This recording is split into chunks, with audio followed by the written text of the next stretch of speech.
Magic. It's just magic. Okay, so today we're going to look a little bit deeper at subjunctive verbs. And I'd like to start with a little review. Take 15 seconds to 30 seconds to talk to someone near you. Get as much information together as you can about subjunctive verbs. And go.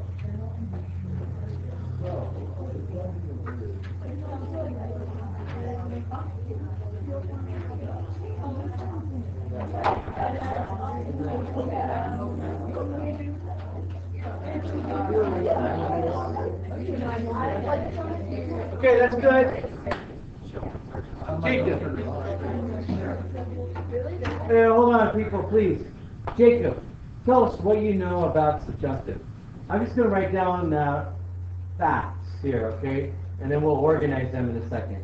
Go ahead.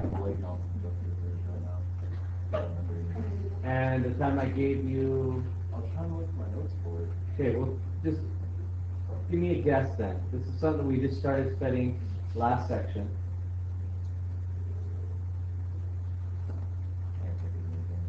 Nothing at all.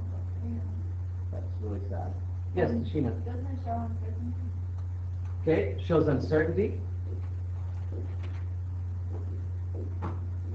Okay.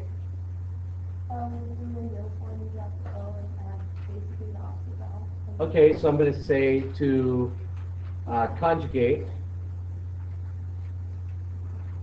equals.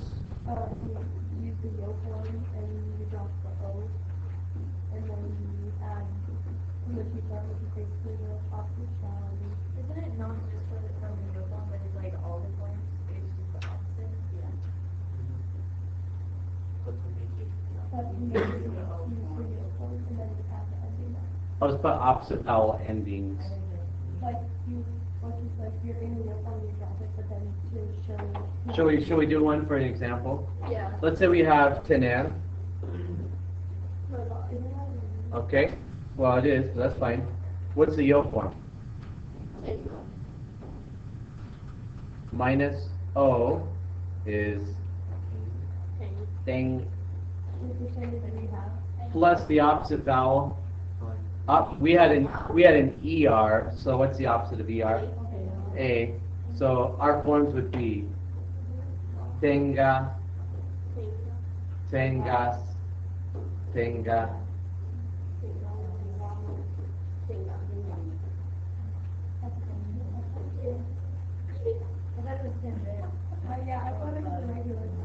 No. You were thinking of the conditional. Tendría, tendría.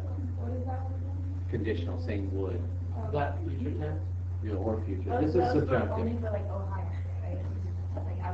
Yeah. So that gets us to another point here. Thank you. Talk to me about that, please. The front is an independent clause. Okay. The front is an independent clause. Then you add K. It's connected with K. Then we have a subordinate clause, which is written in the subjunctive, right? So, and we've drawn the train. This is a nice review of subjunctive verbs, how we kind of put them together, and we're able to speak about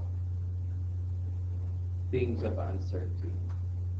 For the first section we ever studied this, we learned that we could have, for this section, espero and ojalá, right? This chapter we're getting introduced to a lot more possible, we'll call them engines. They're like phrases that introduce a subjunctive sentence, like, there were 3 of them, correct? What are they? This section. Oh, the 3. Es importante que, es mejor que, es buena idea que. Yeah. All right? I would like you to add, now we're looking on page 374, and you can see in purple letters we've got a lot of, we'll call them engines. Es mejor que, es buena idea que, es importante que, es mejor que, again. Then you can see, to advise somebody to do something, aconsejarle que, recomendarle que, sugerirle que, recomendar que, aconsejar que. Would you please note those on your study guide? So you could put them in one pile together of possible engines. And we'll take a second to do that. Which page did you say it was on? 374. They're all in purple.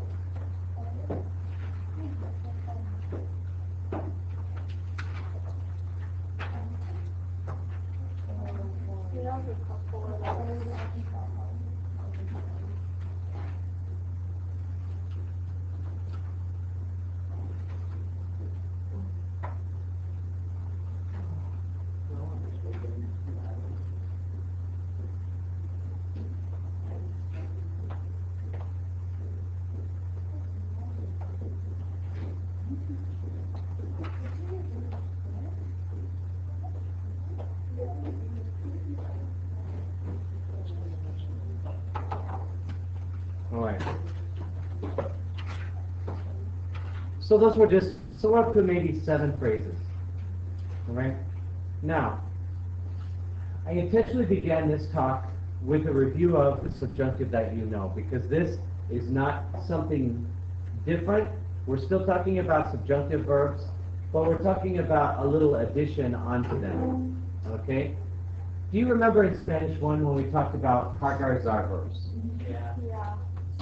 Oh. GAR verbs had a change in what form? The yo form in the preterite. And why was that? Make it sound Oh, To make because it- it's vowel sound. Yeah, because G's, C's, and Z's had a hard sound and soft sound. Like busque, exactly. Okay? And so we had to make a spelling change to keep the right pronunciation when we would write those verbs. If you don't remember that, you could go to the Spanish 1 Facebook page. We just put up a video on preterite with GAR verbs. I'm not going to go over that all again. But I will tell you that when we do the subjunctive, since we're changing a vowel to the wrong vowel, we're going to run into the same problem. There needs to be a spelling change so we keep the right sound. And these are the spelling changes that you're going to have. C is still going to change. What did it change to in the preterite? To QU, and that's what it's still going to change to. In a GAR verb like the GAR, G changes to GU. ZAR, Z changes to a C. And in a verb with G like GUIR and GER, we also are changing vowels, so we're going to have G in the GER verb is going to change to J, and G is going to change to,